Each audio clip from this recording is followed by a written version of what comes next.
তুমি তো বলবো আবার বলছো না, হ্যাঁ ওনাকে তো বলছি, উনি জিজ্ঞেস করছে যে আপনি আপনি বক্তৃতা দিচ্ছ না, তুই তাকে জিজ্ঞেস করো। জুলাই কিভাবে করবে, তাদেরকে প্রতিহত করা হবে, এই বিষয়ে কথা বলতেছে স্বরাষ্ট্রমন্ত্রীর সাথে। অনুমতি দিয়েছে কিভাবে গুলি করতে হবে, ছাত্ররা যেন ঘর থেকে বের না হইতে পারে।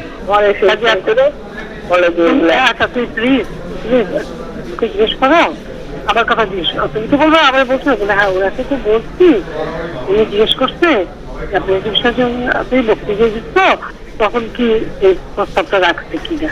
শেখ হাসিনা আর হলো একটা মহিলার কথোপকথন আমরা শুনলাম যে 24 গণঅভ্যুত্থানের সময় যে খুবই ভয়াবহ অবস্থা ছিল। তারা ওদের গোপন কিছু কথাবার্তা আমি শুনলাম যে প্ল্যান কীরকম, প্ল্যান বিষয়ে যে কী করলে কী করতে হবে। এখানে অনেক কিছু বললো যে টোকাই পোলাপান দিয়ে আমাদের হলো অনেক কিছুই করতে চাইলো আর কি। ফ্যাসিস্ট সরকার যে এত নির্মম ছিল, যেটা সম্ভবত ফেরাউনও ছিল না।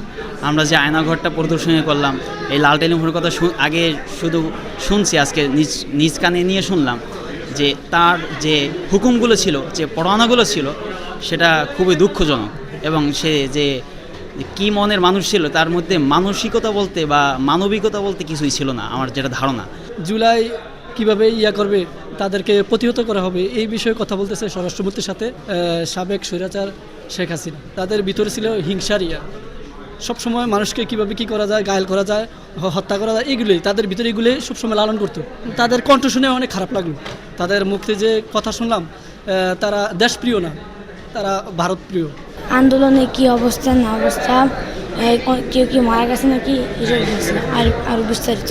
এখানে অনেক কিছু বললো যে টোকাই পোলাপান দিয়ে আমাদের হলো অনেক কিছুই করতে চাইলো আর কি। এখানে লাল টেলিফোনে বলতেছে ছাত্র জনতা অনেক উদ্বিগ্ন হয়ে আছে, রাষ্ট্রপতির কাছে ওনারা আবেদন জানাচ্ছে যে আমাদের দাবিটা মেনে নেওয়ার জন্য, কিন্তু ওনারা বলতেছে না, আমরা দাবি মানব না। 24 ঘন্টা আলটিমেটাম দিচ্ছে। সেখানে বলতেছে যে এটা যাই বলুক, আমরা কোনো কিছুই তোয়াক্কা করবো না, তোমরা তোমাদের মতো স্টিলভাবে থাকো। আপাকে আমরা ফাঁসির মঞ্চে দেখতে চাই। সে আসবে, সাদরে গ্রহণ করব ঠিকই, যদি রাষ্ট্র যদি গ্রহণ করেও, তাহলে আমরা চাবো যে তাকে সরাসরি ফাঁসির মঞ্চে নেওয়া হোক।